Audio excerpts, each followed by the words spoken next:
Olá.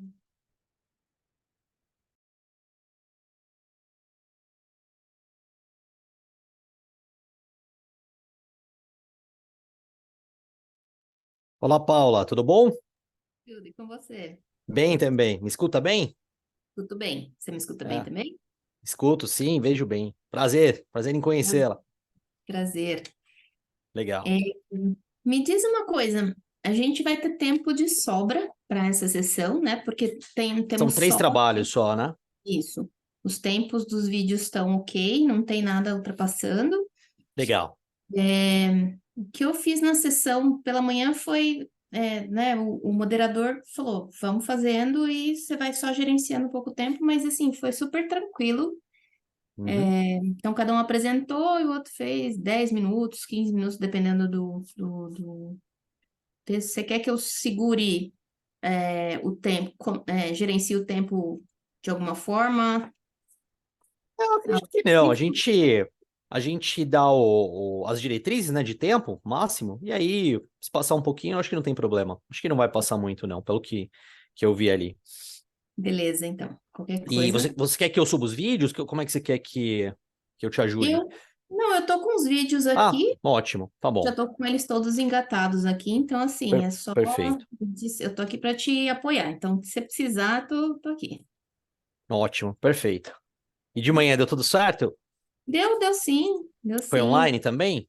Foi online Ah, também. legal. Eu E eu tava lá na FEA no presencial pela manhã Legal. e apresentando um trabalho, né? Apanhando, né? E não batendo. Ai, o meu é amanhã à tarde. Ah, legal. Pô, boa sorte, ótima sorte. Obrigada, obrigada. E tua linha de pesquisa é na área de TI também? A minha é de TI. A Ah, minha que é de legal, TI. que legal. Só que o Bacana. trabalho que eu estou aqui no SEMEAD é um trabalho sobre economia de plataforma. Puxa É vida, um pouco com tecnologia, mas não é específico ali, né? ele Não. esbarra ali na tecnologia. Legal, legal. É. Bacana. Pô, tudo E você bem. está onde agora? Você é de qual escola que você é? Eu tô na Unifesp, na FECAP e na GV. Uou! É. Eu tô, eu tô na GV, estou estudando na GV, Ah, legal. meio do doutorado aí. É, Então, e avaliando das três, né? As três escolas também. Muito legal, porque eles estão participando, né? Então você sim. dá para você ver ali as escolas que estão entrando. Aqui mesmo no SEMEAD vai apresentar um colega meu aqui, o José Carlos, trabalha comigo, inclusive, e tem enveredado para essa área de tecnologia também, de chat GPT, né? Uhum. De máquina, de resolução de problemas. A Muito tentativa bom. foi evidenciar de que a máquina está ficando boa, né? As versões que estão surgindo estão ficando muito boas. Sim. Isso é importante. Não, é bem legal esse tema. Inclusive, na minha tese, eu estou tratando as tecnologias para o RH. Então, Ah, que legal, que bacana. bastante coisa para RH é fazer. uma área bem sensível, né? Bastante, bastante. E está começando a parte de... A adoção de tecnologia ela é um pouco mais lenta no RH, mas, assim, De certa forma, vai acontecer alguma hora. precisa acontecer. Então, É, legal é ver essa transição, especialmente no Brasil, assim, eu acho muito legal ver isso, assim. poxa, que bacana, maravilha. Bom, então tá bom. Então, qualquer coisa é só me avisa, tá bom? Ah, perfeito. Vamos, acho que todos vão comparecer, não tem nenhum, imagino eu que não tem nenhum contratempo. Pela manhã também foram 4 trabalhos e não houve contratempos. Acho que aqui também não vai ter. Legal. Show.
Boa tarde. Boa tarde, tudo bem? Tudo bem? Boa tarde, Paula. Como vai? Tudo bem. Ah, bom.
A Paula vai apresentar o trabalho, não é isso? Adaptação de agências de publicidade.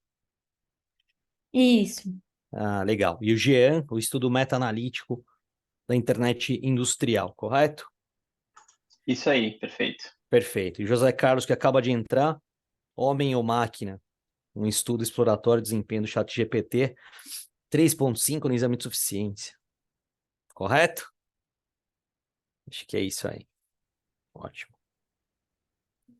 Boa tarde a todos, boa tarde. Boa tarde, José Carlos.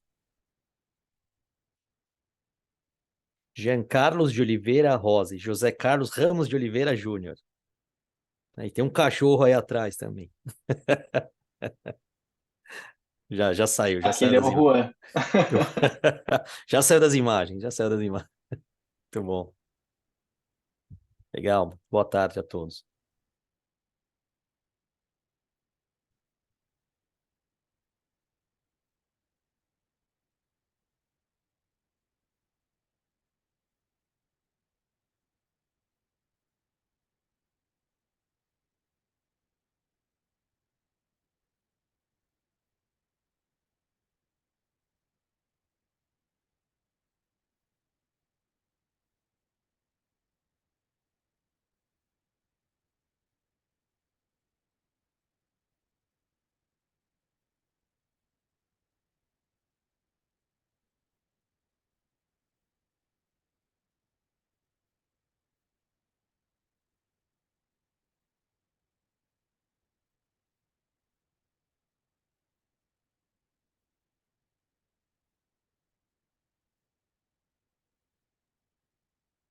Bem, o meu relógio são 17h30. Acho que a gente já pode começar, não é isso, Paulo?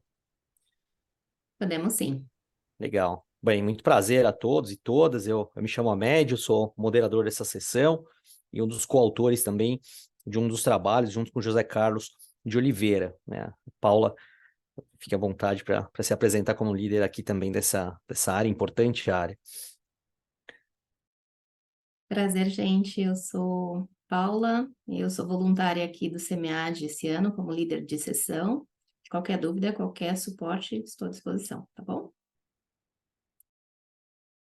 Ótimo. Eu acho que a gente pode seguir a sequência, né, que tá apresentada. Eu não sei qual a sequência que aparece para você, Paula, mas para mim aparece o artigo do José Carlos, depois o estudo meta-analítico e depois a adaptação das agências de publicidade. É isso?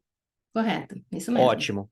Perfeito. Então, a gente vai apresentar os vídeos, né? São vídeos de até 8 minutos, e na sequência a gente abre para manifestações, considerações também, que no mesmo tempo, né, a gente está com uma certa elasticidade aí no tempo, então talvez a gente consiga aprofundar bem aqui o debate e sair daqui com construções importantes para as pesquisas de vocês, tá bem? Então, uma boa sessão a todos nós.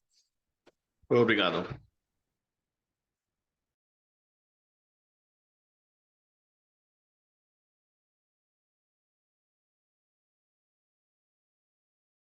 Olá a todas e todos, eu sou José Carlos e é com grande prazer e satisfação que hoje eu vou falar sobre o artigo Homem ou Máquina, um estudo exploratório do desempenho do ChatGPT no exame de suficiência do CFC, trabalho feito por mim e pelo meu amigo Ahmed Khatib.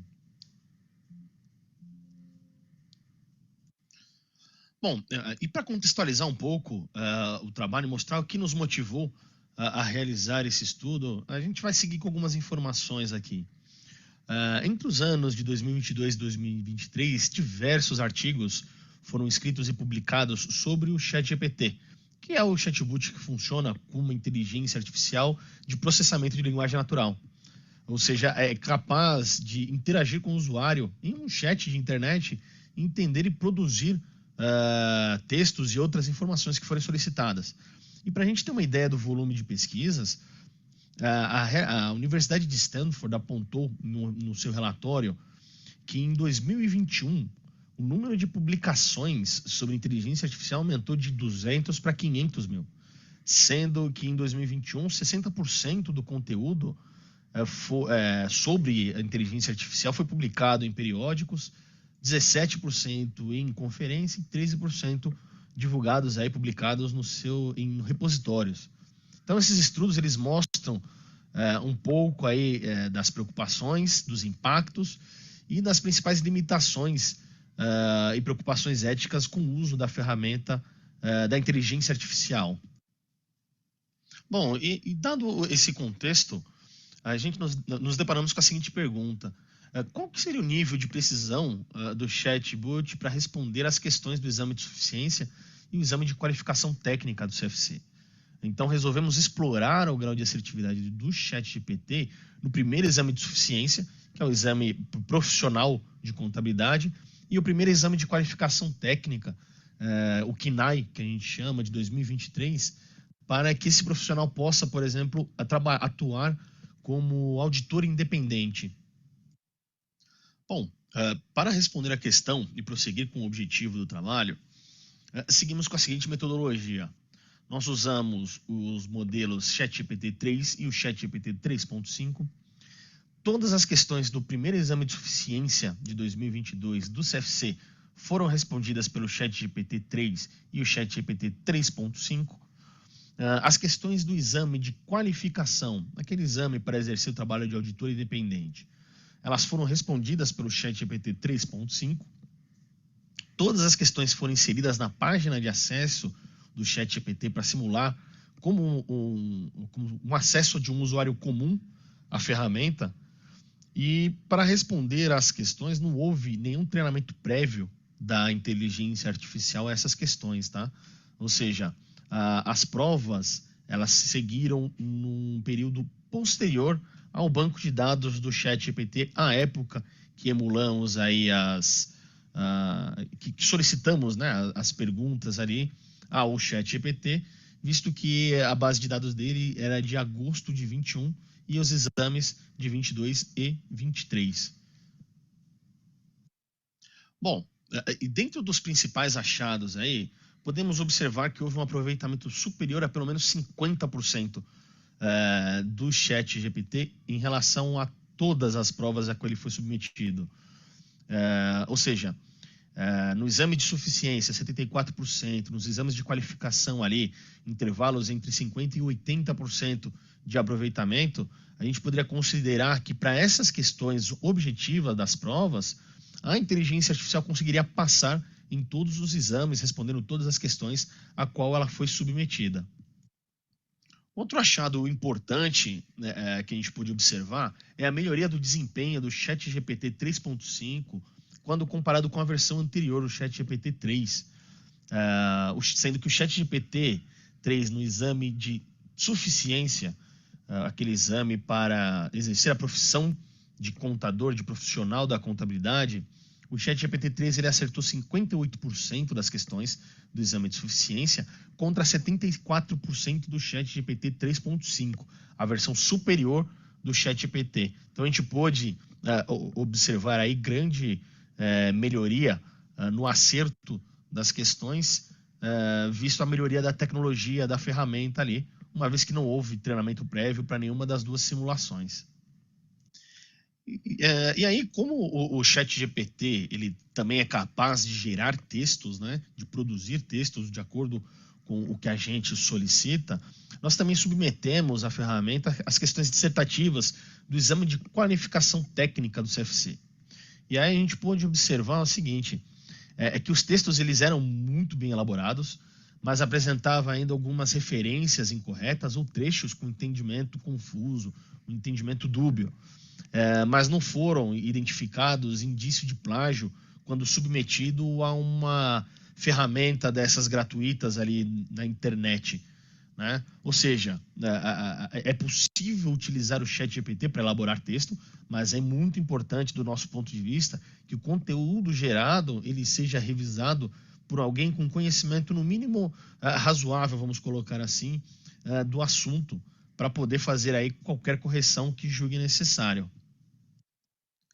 Bom, e dentro aí das considerações que nós temos a fazer, as considerações finais do nosso trabalho ali, a gente pode destacar que realmente um aproveitamento superior a 50% do ChatGPT, tanto no exame de suficiência quanto no exame de qualificação técnica, o aprovaria, vamos dizer assim, a obtenção do título ao menos do exame de suficiência, já que o exame de qualificação técnica é o exame que exige a respostas de questões dissertativas, né, que sejam elaborados ali textos em determinadas, com determinados objetivos, né, se a gente pode dizer assim, e a importância também do treinamento da inteligência artificial quando a gente trata de assuntos específicos.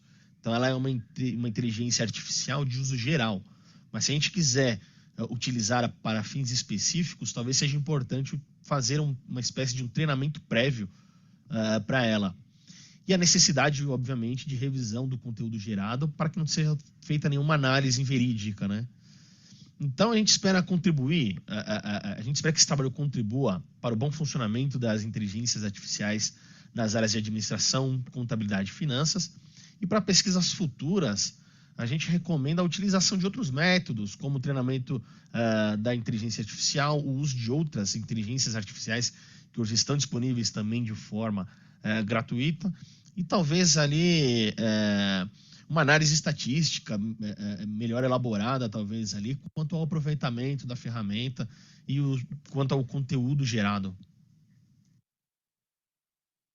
Bom, é isso. Obrigado a todos e todas. Deixo aqui também o meu contato. Estamos sempre à disposição. Um abraço. Olá a todas e todos. Eu sou José Carlos. Muito bem, muito bem. Acho que não sei se a gente... Bom, a gente já pode começar então com as interações.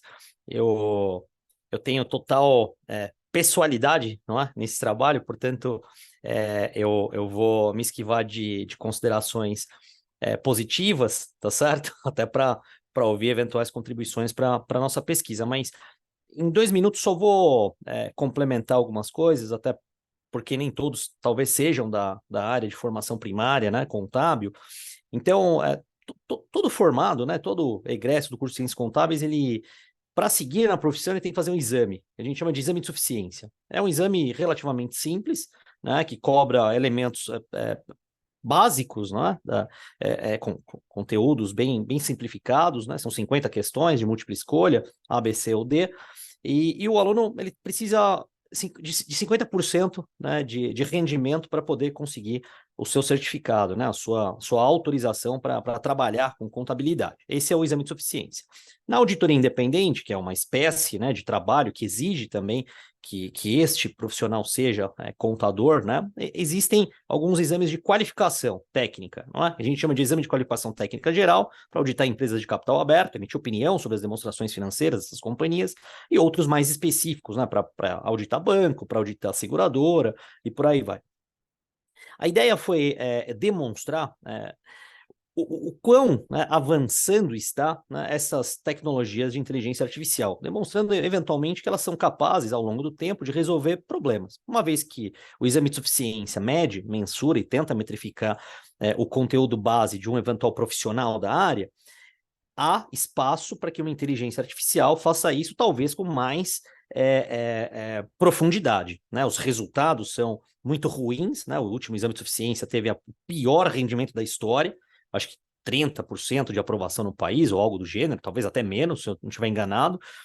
Então, a gente quis, por meio de um estudo semi-exploratório, né, evidenciar que existe talvez alguma ameaça, sim, né, mas não uma substituição, né? Talvez os próprios softwares, né, que a gente tem por aí, que fazem a sua contabilidade de pessoa física ou pessoa jurídica, mostram isso. Muito mais fácil você deixar seus dados, né, exportar seus dados para plataformas tecnológicas e a partir dali saber que se tem eventuais inconsistências ou não, do que preparar, né, usando papéis, eventuais controles analógicos, né? Então a ideia geral do trabalho foi comparar as versões que estão sendo colocadas à disposição dos usuários e se eles estão avançando, né?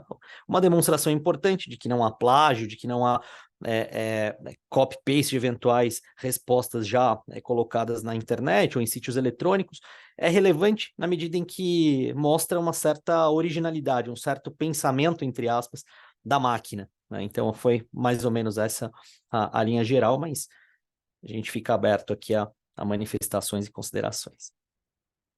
E parabéns, José Carlos. Isso eu posso falar.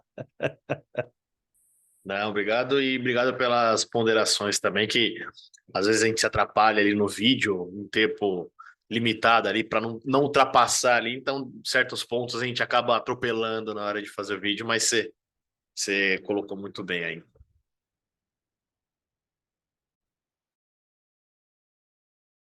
Paula, se você quiser... Bom, eu abro aqui para os demais colegas, mas se eventualmente não tiverem comentários, a Paula tiver, fique à vontade e pode pegar a palavra.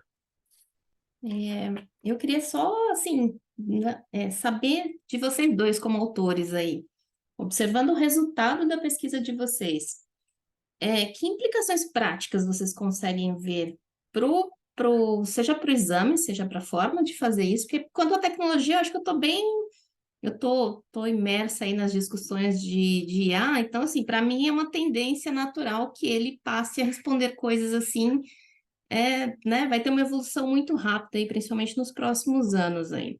Mas implicações práticas tanto para os profissionais quanto para as instituições. O que vocês acham que, olhando os resultados de vocês, poderia ser feito a respeito disso? Eu vou falar primeiro aqui, Amad, aí depois você complementa, tá? Bom, eu acho que do ponto de vista prático, as firmas, vamos colocar assim, né? As firmas de auditoria no exame de qualificação técnica investem hoje muito em tecnologia e a possibilidade delas investirem, por exemplo, em IAs generativas de texto para auxiliar os trainees, os assistentes, alguma coisa nesse sentido, em procedimentos de execução do trabalho de auditoria. Então, isso daí é uma tendência prática, a gente já tem eu conheço pelo menos uma dessas firmas de auditoria que tem uma inteligência, uma espécie de chatbot para tirar dúvidas quanto a procedimentos da própria firma. Então, quem você procura, se você precisa do e-mail de alguém, alguma coisa assim, com questões internas. Mas com conhecimento, sendo o chat GPT vou colocar assim, uma inteligência artificial de uso geral, né? O ChatGPT, hoje a gente tem o Copilot, a gente tem o Bard aí disponível também, o Perplexity, sendo elas sempre de uso geral, talvez companhias, escritórios de contabilidade, firmas de auditoria, em outras áreas também, sei lá, que fazem estudos de empresas, análises de balanço, elas podem incorporar isso dentro das suas atividades, numa espécie de um chatbot. Então, hoje você tem ali casos que você... Bom, estou fazendo um estudo, eu tenho uma determinada base de dados e quero rodar uma regressão, o ChatGPT já está fazendo. Eu tenho dúvida aqui, eu tenho um cliente, um exemplo, tem um cliente aqui, estou auditando um cliente do setor frigorífico e eu não sei quais os procedimentos para auditar a linha de estoques, eu tenho que fazer quais são esses procedimentos?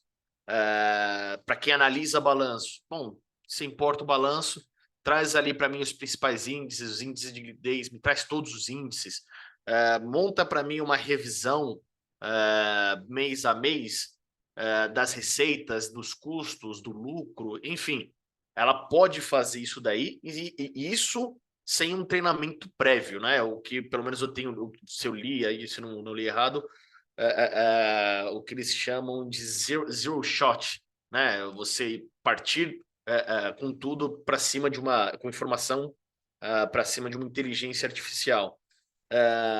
Já se a gente se utilizar o que a gente tem hoje para inteligências, para IAs específicas, uma IA que tem ali dentro dela e consegue responder de forma clara para todas as normas que a gente tem de contabilidade, as normas que a gente tem de imposto de renda, tributário, então, que a gente é um manicômio tributário, isso daí é possível fazer imputando, com simples input ali de dados do que essas leis, do que os regulamentos trazem, e treinando depois a inteligência em como ela deve responder quando for submetida a determinados termos, talvez ali, que foi a forma como as IAs generativas de texto foram elaboradas, assim, o princípio, né, delas. Então, acho que isso, a contribuição prática é que, assim, ela usa hoje a IA de uso geral, vamos classificar assim, ela consegue atender a diversas atividades, você sabendo perguntar para ela, né, o que você quer, dando todos os detalhes. Eu vou me apropriar de um termo que eu não me lembro agora quem que eu ouvi falar, mas um ótimo estagiário de luxo, porque fala inglês, traduz ali para qualquer idioma, você sabendo pedir para ele, ele consegue te trazer bons resultados, mas fica sempre o alerta. Como todo estagiário, quando você submete ele a uma ação, é bom que você revise depois o que ele traz para você como produto final. Então, tendo conhecimento prévio, é sempre bom você olhar ali o que ele te trouxe para ver se ele não te coloca em rascada, porque foi possível observar, principalmente na parte em que a gente pediu para ele elaborar textos, e não só, até para responder muitas vezes as questões de múltipla escolha, ele justificava a resposta dele de forma incorreta, com referências incorretas. Quando ele fez a redação, a gente não. A redação geralmente tem um limite de 15 linhas. A gente não colocou esse limite porque ali você tem toda uma. No computador você tem a questão de dados, de espaçamento, tamanho de letra, enfim. Então foi a única limitação que a gente não colocou nele. Ele traz um texto coeso, ele traz um texto que você não consegue identificar plágio, pelo menos nas ferramentas gratuitas que a gente tem disponíveis aí na internet, para fazer esse tipo de busca, só que ele também pode te induzir ao erro trazendo referências incorretas. E muitas vezes ele corrobora o erro. Você fala assim, meu, tá errado. Ele fala, você tem razão, tá errado. E te traz outra referência pior do que a primeira apresentada. Então, eu acho que são essas as considerações práticas aí que a gente traz. Não sei se o Ahmed quer complementar com alguma coisa. Bom, em meio minuto, eu acho que quando a gente orquestrou esse artigo, a ideia era ser um artigo provocativo, né? Bom, eu leciono na área contábil, na área de finanças, e eu vejo que muitos colegas têm uma preocupação, né, em liberar o uso, né, de inteligência artificial em sala de aula. Eu, pelo contrário, incentivo, até porque imagino que para você usar uma ferramenta de inteligência artificial, você precisa fazer a pergunta certa. Num conselho de administração, num comitê de auditoria, num comitê fiscal, você precisa fazer a pergunta certa quando o diretor financeiro apresenta ali os resultados. E muitas das vezes as fraudes acontecem porque o sujeito que está lá no board não sabe fazer a pergunta, né? Então, a contribuição de ordem mais prática, no limite, e a gente não colocou isso até porque nós trabalhamos juntos no órgão de classe de auditores independentes, é que o Conselho Federal reformule algumas premissas, algumas diretrizes do ensino em ciências contábeis, sobretudo no que tange a auditoria. Então, acho que aos poucos, pensando em publicações desse trabalho, um trabalho embrionário ainda, a ideia é deixar isso mais claro como uma provocação prática para que a gente reformule o modo de ensinar e incorporar essas tecnologias e não ficar com certo receio, com reserva de mercado, né, por conta de não entender muito bem qual que é a utilidade. Então, basicamente, só complementando de forma muito breve aí o que o Zé comentou. Tá legal, parabéns, ótimo trabalho. Muito bem, Camila, Jean, Paula, podemos seguir? Ótimo, então vamos para o estudo meta-analítico da internet industrial das coisas, investigando efeitos de teorias tradicionais. Olá, pessoal. Eu sou o Jean, eu sou mestre em administração pela Unicinos. Eu fiz esse artigo, que é um estudo meta-analítico da internet industrial das coisas, investigando efeitos de teorias tradicionais, junto com o Bernardo Frantz, que também é mestre em administração ali pela Unicinos, e com o Wagner Ladeira, que é doutor em administração e é um dos professores que atua hoje ali no PPG de administração. De modo geral, então, quando a gente pensa em pesquisar sobre a internet industrial das coisas, que está muito relacionada com a infraestrutura para gerar uma fábrica inteligente, conectada e autônoma, a gente queria identificar quais eram os direcionadores da adoção da internet industrial das coisas. Só que nós nos deparamos com diversas taxonomias e percebemos que muita coisa poderia ficar perdida pelo caminho. Então, nós estabelecemos o objetivo aqui de tentar compreender quais são esses direcionadores para que as empresas implementem tecnologia de IIoT e também entender a relação de IIoT e os modelos e teorias tradicionais na área de gestão. Primeiramente, então, a gente vai trazer aqui qual é o conceito de IIoT que a gente utilizou, que é um conceito ali derivado de internet das coisas, que pode ser entendido como um conjunto de infraestruturas, e aí entende-se que são objetos, dispositivos, sensores, itens, entre outros, para integrar diversas tecnologias, sistemas, produtos, máquinas e pessoas que desempenham uma função específica. Aqui, então, a gente traz as variáveis e os modelos e teorias que a gente testou para identificar a funcionalidade desses modelos para ser um direcionador da adoção de tecnologia industrial das coisas. Cada um desses modelos, eles têm os seus próprios construtos e são testados como antecedentes dessa adoção tecnológica. E aqui nós testamos, então, a possibilidade de utilizar um modelo integrado do modelo de aceitação tecnológica, da teoria do comportamento planejado, do modelo de adoção baseado em valor, teoria da tecnologia, organização e ambiente, teoria da difusão da inovação, teoria da motivação, oportunidade e habilidade e da teoria da aceitação de uso de tecnologia. Aqui a gente traz uma breve descrição do que cada um desses modelos traz e quem são os seus autores e as tecnologias de IIoT que estão vinculadas a esses modelos. E vemos que a gente está falando de soluções inteligentes em loja, fabricação de componentes automáticos, de realidade aumentada, de integração com nuvem, redes de sensores sem fio, armários virtuais e fechaduras inteligentes, além da utilização da tecnologia de blockchain.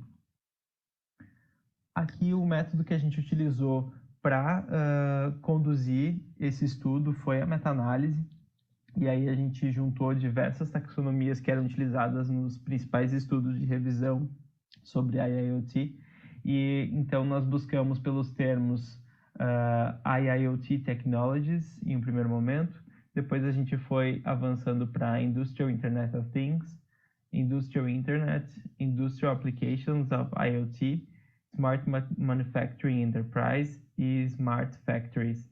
E aí a gente utilizou algumas fontes de dados ali, que é Web of Science, JSTOR, Scopus, ProQuest, Emerald, EBSCO e Google Scholar. E depois a gente acabou complementando com mais alguns artigos que a gente foi encontrando sendo mencionados para também conseguir ampliar mais essa busca. E os nossos critérios de inclusão, então, eles basicamente foram que os artigos falassem sobre a adoção tecnológica e que estivessem inseridos no contexto industrial e que fossem artigos que apresentassem resultados estatísticos de tamanho de efeito Então a gente acabou excluindo ali os artigos que eram só teóricos, que tinham somente estatística descritiva, sem os tamanhos de efeito, e também artigos qualitativos, porque numa meta-análise a gente não consegue utilizar eles para fazer os cálculos que a gente precisa. Aqui, então, nós trazemos todas essas estimativas da meta-análise, na qual a gente pode ver que todas as relações foram confirmadas, porém, em grande parte, elas apresentam um nível alto de heterogeneidade, que é bem comum também em meta-análise na área de administração, porque os estudos eles utilizam dados de diversos setores e contextos, e aí a gente acaba mesclando tudo isso, né, para conseguir fazer os testes ali das teorias.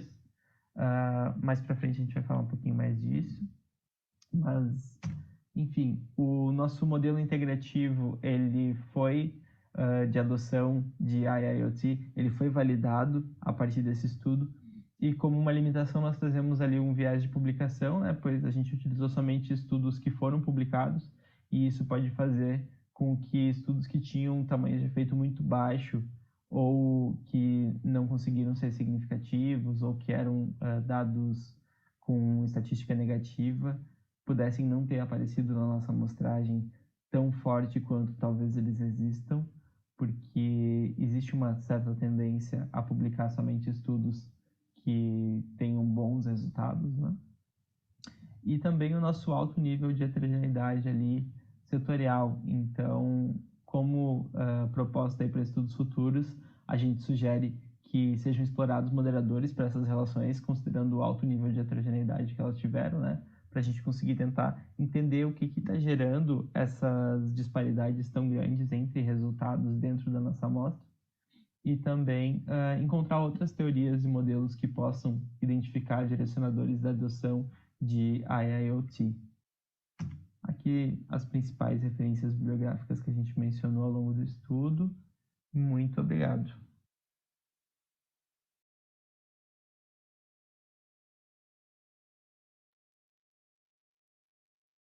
Bem, Jean, parabéns aí pelo trabalho. Eu confesso que o SEMEAD é sempre uma oportunidade muito boa para a gente aprender coisas novas, né?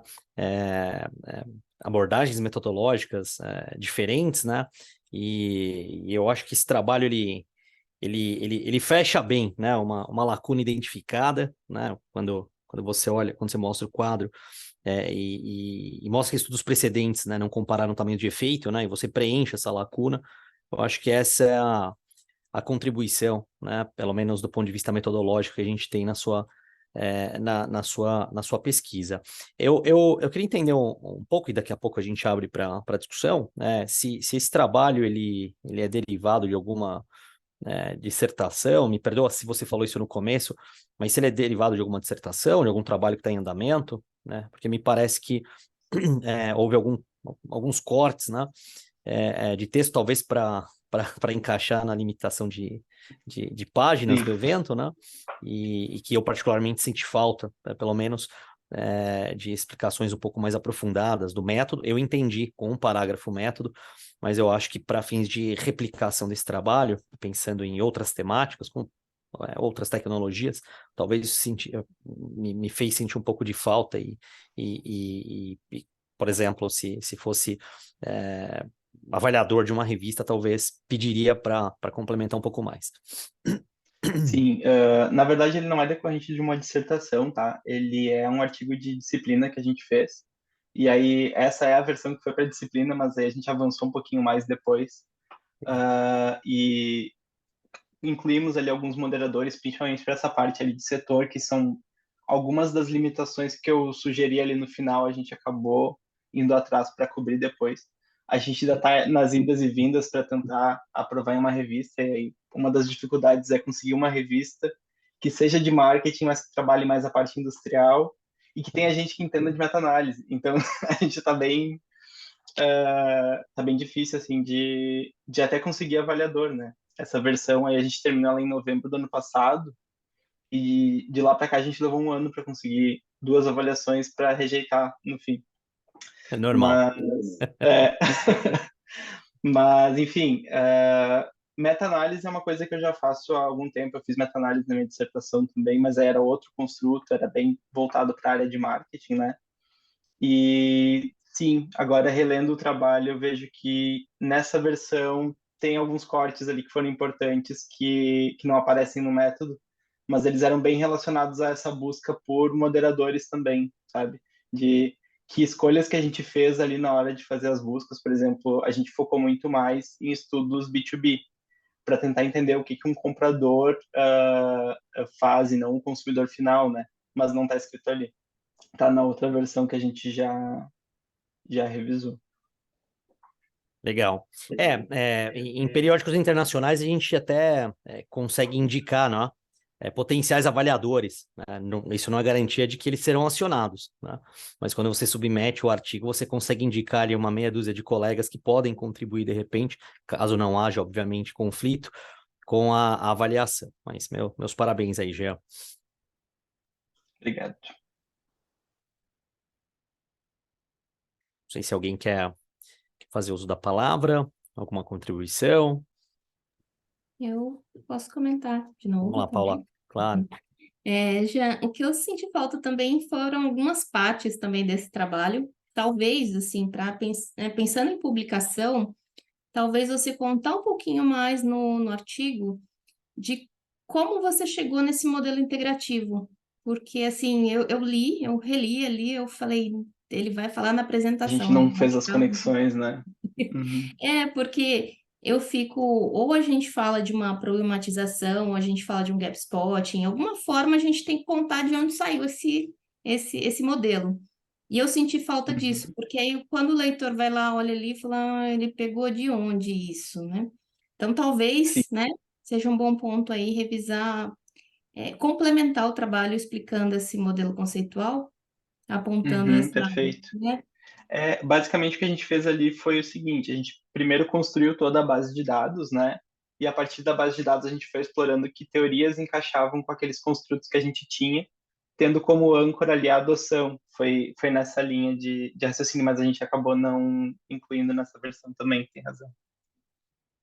Ou mesmo descrever se a criação dele foi, sei lá, de um modo indutivo, dedutivo, abdutivo. Acho que isso é importante até do ponto de vista metodológico. Se você explicar isso, acho que fica mais claro para o leitor também quanto de onde, como nasceu esse bichinho. Perfeito, obrigado. Parabéns, Jean. Obrigado. Mais alguém quer fazer uso da palavra? Uma boa tarde aí para a Josivânia, que entrou também. Muito bom, acho que podemos seguir então, Paula, para o próximo trabalho.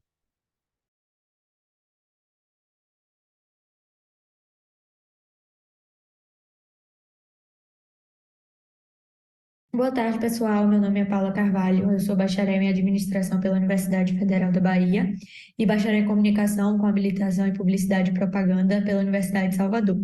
Hoje eu vou apresentar para vocês o trabalho com o tema Adaptação das agências de publicidade ao cenário digital, um estudo de casos múltiplos em Salvador, Bahia. Como introdução, a gente traz aqui o conceito da publicidade, né? Então, a publicidade é um meio de tornar conhecido um produto, ou serviço ou uma firma. Quando a gente vai indo para o campo das agências, uma agência é uma empresa de prestação de serviços especializadas no planejamento, organização e execução de programas de propaganda ou publicidade para os seus clientes. A agência elabora campanhas, peças e planos promocionais, cria anúncios apropriados para diversos veículos e cuida das suas publicações e transmissões. Através das agências de propaganda sediadas em Salvador, o mercado baiano de publicidade movimentou uma verba correspondente a 690 milhões de reais no ano de 2016, segundo os dados divulgados pela Associação Baiana do Mercado Publicitário. E aí um ponto importante que vale ressaltar aqui é a importância desse setor, né, na economia baiana. Quando a gente vai buscar entender o que é que está acontecendo nesse setor e as mudanças que podem estar ocorrendo nele, a gente entende que a mudança dentro do mercado da publicidade está a acontecer por conta das transformações ocorridas com os clientes, que por sua vez mudam em decorrência do consumidor e da sociedade. Então, a gente entende que se o cliente muda, consequentemente, os anunciantes mudam e, a partir disso, as agências precisam se adaptar. Então, uma vez que o modelo de agência tradicional está sob uma enorme pressão, essas empresas precisam se reinventar rapidamente. E aí a gente parte para a pergunta da pesquisa, né, que é qual é a percepção dos profissionais das agências de publicidade e propaganda de Salvador sobre as mudanças advindas do cenário digital?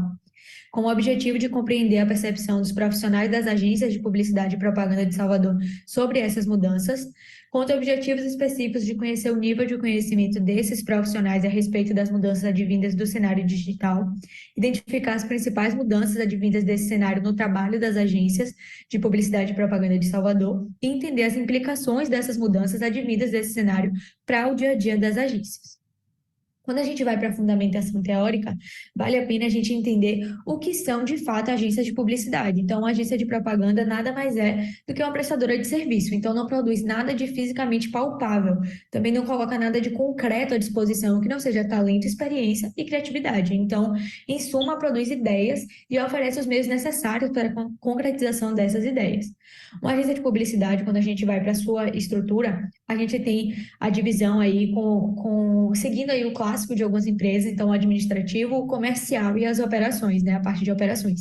Então, administrativo, financeiro, comercial, que cuida da parte de prospecção e as operações que, de uma agência tradicional, tem o atendimento, planejamento, criação e mídia. Quando a gente vai para o mercado publicitário em Salvador, vale a pena a gente ressaltar a participação da mídia digital nesse mercado, né, que já está em uma crescente, então já tem aí um investimento maior quando comparado à mídia exterior. E a agência de publicidade da capital já tem 19% dos seus colaboradores especializados só no digital. E aí a gente traz como referencial teórico também a era digital, né, que a revolução digital está em pleno curso no mundo inteiro e é um fenômeno sem volta. E um outro ponto também é a jornada do consumidor, que como eu já falei, né, o consumidor passou a ser influenciado por diversas questões, então as agências precisam estar atentas a essas mudanças. A gente traz também a indústria 3.0, né, como a terceira revolução industrial, que ficou conhecida também como a primeira revolução digital, e a indústria 4.0 também, que aí é um avanço dessa indústria 3.0. A pesquisa teve uma abordagem qualitativa, com foco no caráter subjetivo do objeto de pesquisa analisado, com caráter descritivo. Os dados foram analisados através da análise de conteúdo, permitindo identificar padrões e contribuições relevantes. O método de pesquisa foi um estudo de casos múltiplos, com a técnica de coleta de dados de entrevistas em profundidade. A gente teve a análise dos resultados divididas em 3 categorias: o perfil do entrevistado, o perfil da agência e a percepção da evolução da publicidade e propaganda do tradicional ao digital. Quando a gente já vai para os resultados da pesquisa, foi percebido que existe uma compreensão do nível de conhecimento das agências de publicidade a respeito das transformações advindas do digital e como essa mudança impactou no cotidiano, nas pessoas e no fluxo de trabalho das agências. Foram estudadas 3 agências. Na agência 1 já existe mudanças estruturais, contratação de novas pessoas e mudanças relacionadas à parte administrativa e financeira também.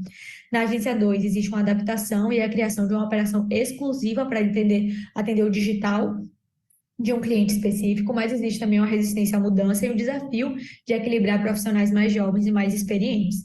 Quando a gente vai para a agência 3, a gente tem uma mudança para adaptação ao digital, que essa mudança está diretamente relacionada à mudança do comportamento do consumidor. Então, essa terceira agência entrevistada tem muito essa visão. E um outro ponto foi a mudança da operação para um squad digital que atende exclusivamente essas demandas, mas mantendo a essência aí da criatividade, que é realmente assim a essência do negócio. E aí a gente traz a conclusão, né, de que um novo modelo para o atendimento de novas demandas que surgiram nessa era ainda está sendo consolidado. E as agências precisam, e seus profissionais principalmente, precisam entender que, assim como em todos os âmbitos da economia passará por mudanças, esse segmento também precisará passar. Então, para as agências, o meio digital precisa ser entendido como um novo meio de comunicação, como mais um canal de mídia que precisa ter sua linguagem, criação e timings próprios. Então, a agência precisa entender que o meio digital chega como mais um meio, que ele precisa ser entendido como um meio de comunicação que precisa ter suas particularidades, da mesma forma que o jornal tem, que a mídia exterior tem, que a televisão aberta tem.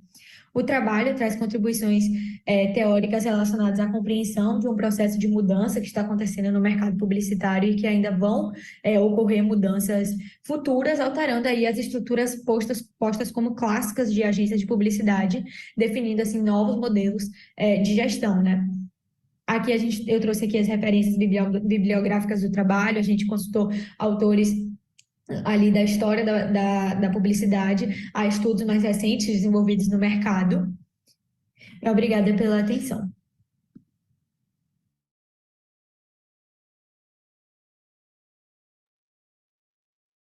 Bem, os parabéns pela apresentação. Um mercado que eu particularmente não conheço, né? E quando você regionaliza ele, eu conheço menos ainda, né? Então, acho que, como eu disse inicialmente, é sempre uma grande oportunidade para a gente aprender com autores, não é? Com pesquisadores aí, novos caminhos. Eu só gostaria de colocar algumas considerações. Acho que a primeira delas pelo menos não vi isso no trabalho, né? Se de repente valeria a pena em pesquisas futuras comparar, né, regiões, localidades, não sei se por blocos, não sei se por cidades isso faria diferença. Eu imagino que há muita diferença entre Nordeste e Sudeste, onde a gente está, por exemplo, né? Eu acho que as estratégias, as abordagens, imagino eu, sejam diferentes. Eu acho que seria importante a gente ter isso como posto no trabalho, né? Talvez em algum outro momento. Se quiser responder, fique à vontade, antes de eu partir para o próximo ponto. Com certeza. Isso foi até um ponto que a gente ficou, quando decidimos o tema da pesquisa, né, em dúvida de como regionalizar, o que é que a gente iria comparar, porque a gente entende que existe sim uma diferença, talvez até de timing, né? Então, quando a gente pesquisou o mercado de Salvador, a gente percebeu que existe ainda uma transição de entendimento de que é preciso absorver as demandas digitais, que é preciso ter uma pessoa especialista para esse meio, ou que as pessoas passassem a aprender a lidar com esse novo meio de comunicação. E quando a gente vai para outros mercados, por exemplo, talvez esse time já esteja mais avançado. Então, recentemente eu tive fora do Brasil visitando algumas agências e a gente percebeu já que nesse mercado, né, de fora, essa discussão, né, de que o que é digital, o que não é digital, se a gente precisa se adaptar ou não, já está superada, né? Já é uma coisa assim que as agências lidam como um fato normal, uma coisa do cotidiano, que não está mais em discussão, como a gente viu que existe no mercado de Salvador. Então, no mercado de Salvador, a gente viu que ainda existe, por exemplo, como no caso da Agência 2, que eu coloquei aí no vídeo, que existe ainda uma resistência de alguns profissionais a se adaptar a esse meio ou a tentar entender um pouco mais, e em outros mercados isso já está, assim, digamos que superado, sabe? Eu acho que isso é importante e vinculado ao que eu comentei inicialmente, eu vi que se citam bastante acho que é Schwab, não é? 2019, que muito provavelmente é um livro, não é? Deixa eu me ver aqui qual que é o título. A Quarta Revolução Industrial, não é? E tem uma citação que vocês colocam que é assim, né? Que talvez esteja vinculado com a minha primeira provocação, né? Então, contudo, os principais, isso na página 6, contudo, os principais impactos sociais ocorrerão na força de trabalho, na empregabilidade e na necessidade das pessoas aperfeiçoarem suas competências para lidar com todas as novas tecnologias e garantir sua empregabilidade. Isso é um tanto quanto forte, né? Porque faço aqui o paralelismo com a área contábil, né? Há 20 anos eu escuto que em 5 anos a profissão não existirá mais, né? E já se passaram 20. Eu continuo a escutar que os próximos 20 anos vão substituir, não é? Os contadores, e que nós temos aí que correr para garantir nossa empregabilidade, o que não tem se mostrado efetivo. E aí coloca assim, portanto, será necessária maior exigência de qualificação, juntamente com as mudanças demográficas já em curso. Aqui está a chave, né? Quando eu provoco para comparar, né, regiões, porque em recentes relatórios do IBGE a gente vê um envelhecimento, né, em algumas cidades, uma manutenção em outras cidades, talvez isso tenha muita diferença. No limite, né, haveria necessidade da gente empregar algum tipo de estratégia metodológica para comprovar isso, né? Talvez montar ali uma regressão e controlar algumas dessas variáveis por região, né? E isso traria uma contribuição, acho que muito relevante, né, para a pesquisa de vocês, tá? Então, acho que essas são as minhas considerações, tá legal? Mas parabéns pelo trabalho, eu aprendi bastante fazendo a leitura do documento. Obrigada.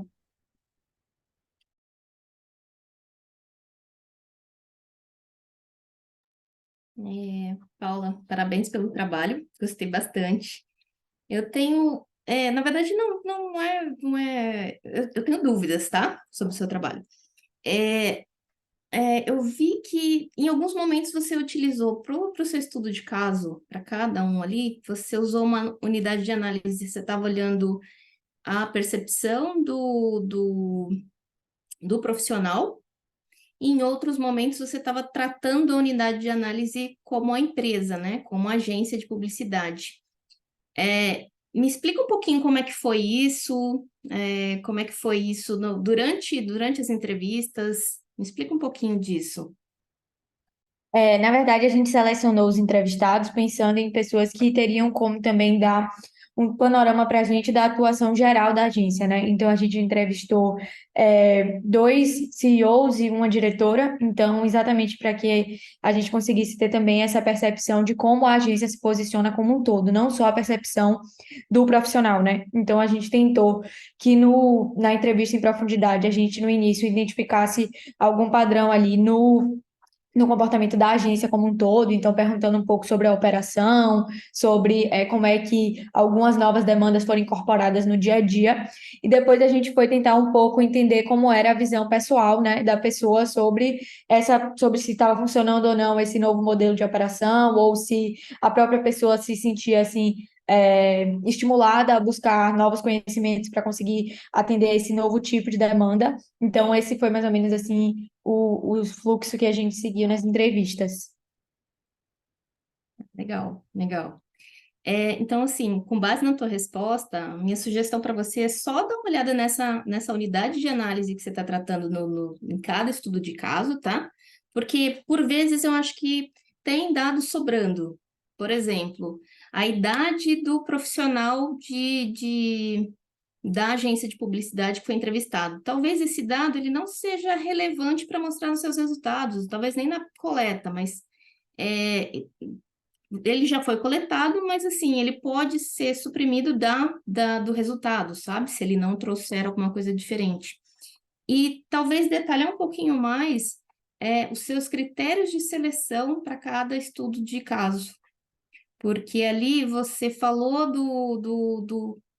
do critério para selecionar os entrevistados, mas, por exemplo, eu selecionei agências por ser um caso muito rico, para eu poder fazer uma entrevista em profundidade, sei lá, usei que autor de referência para olhar esses pontos, sabe? Então, assim, acho que dá para enriquecer um pouquinho mais essa seleção da amostra que você fez, para guiar o leitor também para dizer, olha, isso aqui, como é que eu faço a generalização desse caso para o meu, ou não faço, né? É teórica, é empírica, o que é isso, né? Então, acho que vale a pena dar uma reforçada na parte de seleção de casos, tá? Eu acho que é isso, basicamente. Eu gostei muito do trabalho, parabéns e amo Salvador. Obrigada. Ah, quem não gosta, né? Legal, mais alguma manifestação, alguma consideração? Eu posso fazer uma Pois ponderação não, aqui, Ahmed? pois não, José. Paula, parabéns pelo trabalho. Queria poder contribuir com o do Jean também, mas talvez eu fosse um dos que, se caísse na minha mão para revisar, eu não ia conseguir nem analisar, não é um assunto que eu domino e tal, nem publicidade também não domino. A minha área é totalmente voltada para o contábil e para auditoria.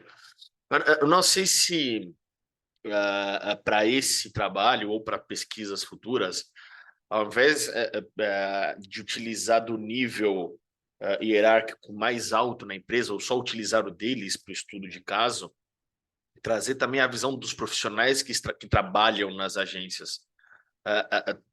Traçando um paralelo com o que eu via no trabalho, quando eu trabalhava com auditoria, né? Muitas vezes a gente tem que encontrar ali fraquezas, tem que ver se o que o nosso cliente, o auditado, falava, se sustentava, né? Porque quando você está tratando ali da pessoa que cuida do negócio, é as mil maravilhas, tudo funciona, tá tudo ok, tá tudo ótimo. E uma coisa que a gente fazia muito nisso era conversar com as pessoas mais abaixo. Então, se a gente é numa indústria, conversar com o chão de fábrica, meu, o cara que está ali, você vai falar assim, você vai perguntar para o diretor financeiro: olha, você tem problema com produto obsoleto, obsolescência de estoque? Não, não temos. A gente faz aí todo o controle, todo o inventário, não sei o quê. Aí você fala, legal. E aí você conversa com o chão de fábrica ali, e você vai. Meu, e estoque? Vocês têm alguma coisa? Onde que vocês guardam estoque? Ali, ó. Aquele cantinho ali naquela salinha que ninguém entra, a gente tem umas tralhas lá, e você entra, é o tal do estoque obsoleto que o cara falou que não tinha.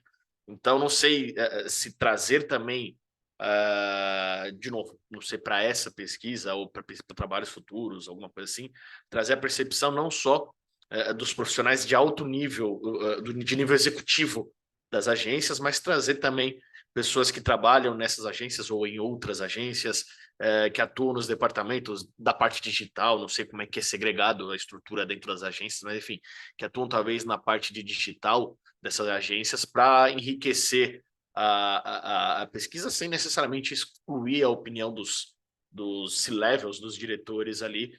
Eu acho que enriqueceria, enrobusteceria ali os resultados e ataca uma daquelas limitações que você colocou no seu trabalho, que é a amostra, né? Ser uma quantidade não representativa, ou enfim, uma quantidade pequena, que é uma própria limitação que você colocou no trabalho.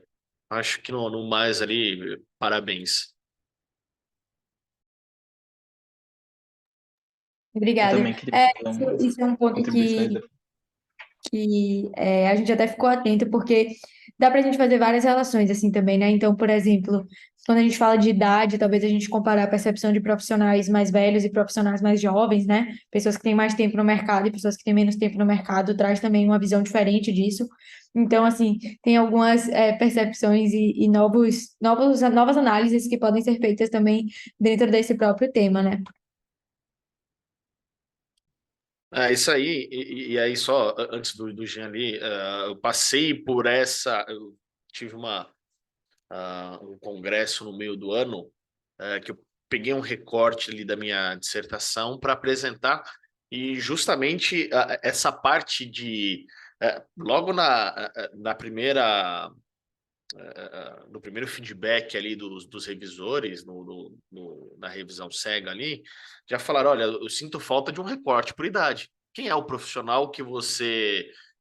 quem é o nível, os profissionais que você está usando? E aí eu já tinha isso na dissertação, ficou muito mais fácil de só trazer isso para lá. Então aí eu coloquei a idade, fiz um recorte, não fiz um recorte geográfico porque a maior parte era de São Paulo, não enriqueceria. Mas aí eu fiz lá a idade, fiz o nível que esse profissional ocupava dentro da firma, a quantidade de cada um que eu entrevistei também. Mas, de qualquer forma, parabéns aí mais uma vez. Jean. Eu concordo com tudo que foi falado até agora. Eu só anotei mais algumas coisinhas, tá? Em relação à idade, eu acho que a forma que o José Carlos falou resolveria, tá? Mas eu ia dizer que talvez seria interessante fazer um contraponto dos profissionais mais jovens com os mais antigos, porque ali todo mundo tinha mais de 24 anos de experiência na área, né?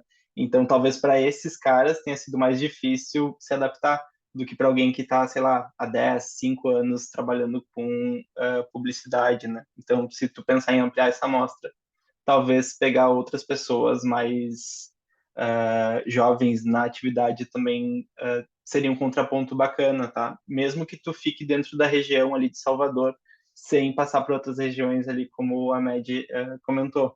Mesmo que tu resolva ficar aí dentro e talvez mesmo dentro dessas mesmas empresas que tu entrevistou, seria algo bacana para se fazer.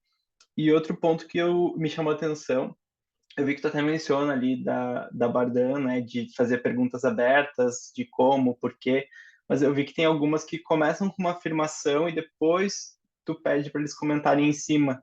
Talvez converter essa afirmação em próximas que tu for fazer já em uma pergunta aberta desde o início, em vez de você entende que existe um impacto e tal, é tipo, que impactos que tu vê disso aqui, talvez tu vai ter respostas um pouquinho mais ricas deles para tu poder explorar, mas eu acho que isso não te prejudicou pelas respostas que tu teve no final, tá? Mas se tu for refazer essa pesquisa com outros, talvez valha adaptar a pergunta para ela ser um pouquinho mais aberta.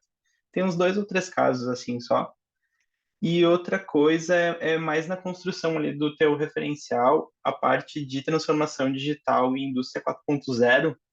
Eles são assuntos correlatos, mas eu acho que da forma que tá ali, tu vai para a indústria, revolução industrial, aí tu volta para a transformação digital, aí tu vai de novo para a indústria 4.0. Talvez segmentar eles de primeiro falar só da revolução industrial, indústria 4.0 e tudo mais, que essa seria meio que a causa, e aí depois vir com o impacto que foi a transformação digital, vai fazer o teu texto fluir um pouquinho melhor. Mas eu achei que ficou muito bom também. Parabéns. Obrigada.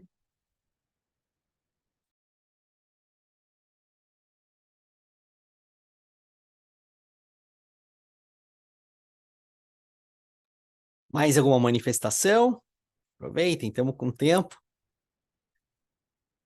Bom, vamos partir então para as mensagens finais. Eu quero agradecer aqui os autores que estão aqui, né, parabenizá-los mais uma vez pelas pesquisas, né, que estão sendo conduzidas. Eu acho que elas têm muito potencial, cada qual aí trazendo uma abordagem metodológica diferente, trazendo aí questões regionais importantes, trazendo releituras aí de trabalhos precedentes, preenchendo lacunas, como o caso do Jean.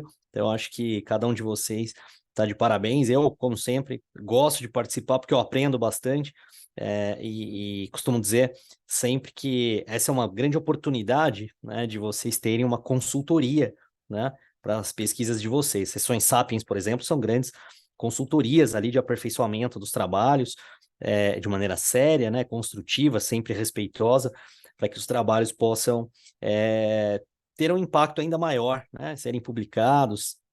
A gente insiste nas publicações, não por, de certa forma, obrigação, não é? De ofício, mas porque a partir dali você vai ecoar melhor as suas pesquisas, né? Aquela música que você faz, não é inédita, deixa na gaveta, ninguém vai escutar, né? A partir do momento que você coloca isso na mão de um intérprete, né? Uma visibilidade, talvez aquilo ecoe de forma grande e comecem a fazer releituras do seu trabalho, críticas, né? São sempre muito bem-vindas, mas, sobretudo, você começa a ser ouvido. Então, fica aqui os meus cumprimentos a cada um de vocês.